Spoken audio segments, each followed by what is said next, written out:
I first stumbled across Agenda 21 in about 2008, and quite frankly my first reaction was to dismiss what I was reading, because I didn't believe that any government in Australia would take us down this road.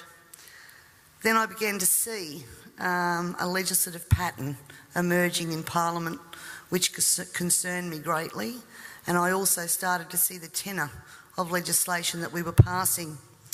I did air those concerns in Parliament, and it was dismissed and ignored.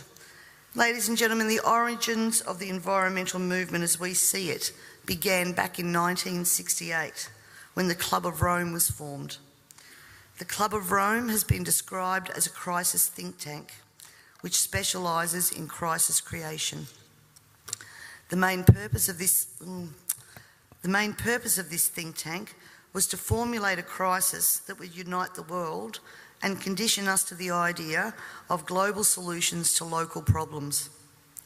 In a document called The First Global Revolution, authored by Alexander King and Bertrand Schneider, on pages 104 and 105, it stated, "In searching for a new enemy to unite us, we came up with the idea that pollution, the threat of global warming, water shortages, famine and the like would fit the bill. All these dangers, of course, will be caused by human intervention that will require a global response." That's the origin of global warming, ladies and gentlemen. In 1992, the former President of the United States, George Bush Sr., said, "Effective execution of Agenda 21 will require a profound reorientation of human society, unlike anything the world has ever experienced. A major shift in the priorities of both governments and individuals, and an unprecedented redeployment of human and financial resources. This shift will demand that a concern for the environmental consequences of every human action will be integrated into individual and collective decision-making at every level." Cutting through the code, I want everyone to consider what the words "profound reorientation of all human society" and "unprecedented redeployment of human and financial resources" actually means. For everyone here tonight not familiar with Agenda 21, I would suggest that this is the beginning of your learning curve, not the end.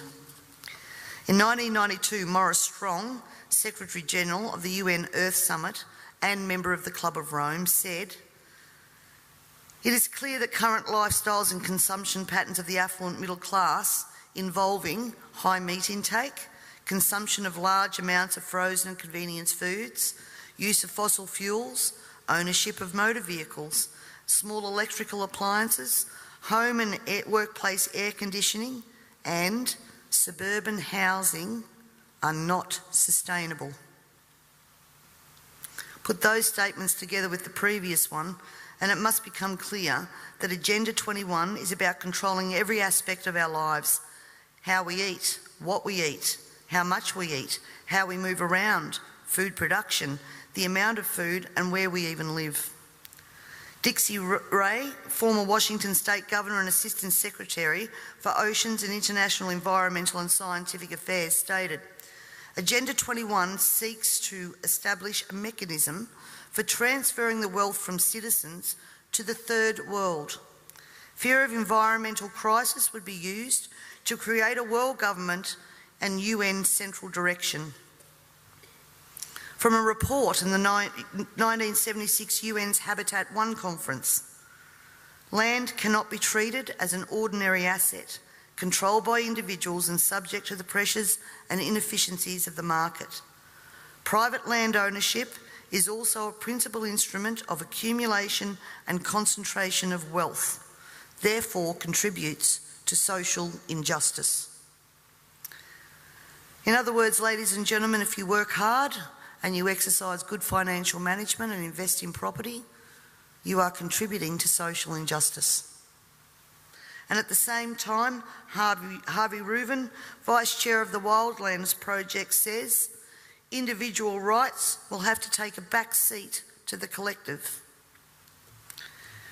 J. Gary Lawrence, advisor to President Clinton's Council on Sustainable Development.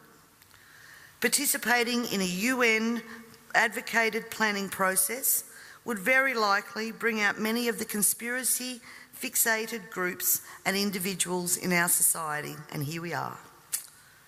This segment of our society, who fear one world government and UN invasion, through which our individual freedoms will be stripped away, would actively work to defeat any elected official who joined the conspiracy by undertaking Agenda 21. So we will call our process something else. We will call it comprehensive planning or growth management or smart growth. We ended up with sustainable development. We see daily cash grabbing via new taxes called levies, supposedly because we are cash strapped in this state, and at the same time see big project spending that does not fit with the message that we are in financial crisis. But we the people have to tighten our belt, while the government seems absolutely unaware and unconcerned of the amount of debt that it is accumulating. This in turn means that taxes, levies, fines and other penalties increase, as well as the cost of living rising exponentially, and the ordinary citizen's ability to exist well is compromised with almost every law that we pass. The Parliament has also ventured into the rights of people to own and retain their property and manage it without government interference. In particular, the laws around, as Peter said, water allocation, natural resource management, the Native Vegetation Act, Development and Planning Act, which are all equally toxic to our food producers as they are to our long-term security, we city dwellers. Everyone needs to remember we all pay a natural resource management levy on our tax rates. So this is not just going to affect the food producers. The intrusions into our property that Peter was talking about that land producers are going through will roll out into the suburbs and into the city because they have the authority to do that. Remember, on most of these policies that I've spoken about here today, there has been bipartisan support for everything that has gone through. When the major parties join together, then the crossbenchers and minor parties, basically our vote is null and void. In 1972, the Club of Rome published the alarmist Limits to Growth document, warning of worldwide overpopulation, the need for sustainable development. This was the beginning of the slow process of social engineering and programming people to accept that the planet is struggling to sustain life. On the 8th of October 1973, the New York Times reported a quote from Ted Turner, also Club of Rome. The social experiment in China under Chairman Mao's leadership is one of the most important and successful in human history. In 1987, Mikhail Gorbachev, also a member of Club of Rome, said, "We are moving toward a new world order, the world of communism, and we shall never turn off that road."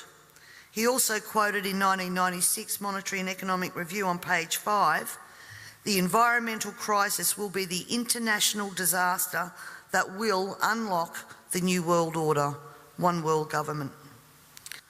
In 1998, the Baltimore Sun reported on July the 7th, most of Ted Turner's first donation to the UN of $22 million went to programs that seek to stall population. Another goal of the depopulation process is that the upcoming generation will submit to sterilisation to save Mother Earth. Ladies and gentlemen, everything I've said here tonight can be verified by document searches, and it is now time for us all to take off our blinkers and encourage our neighbours to take off their blinkers.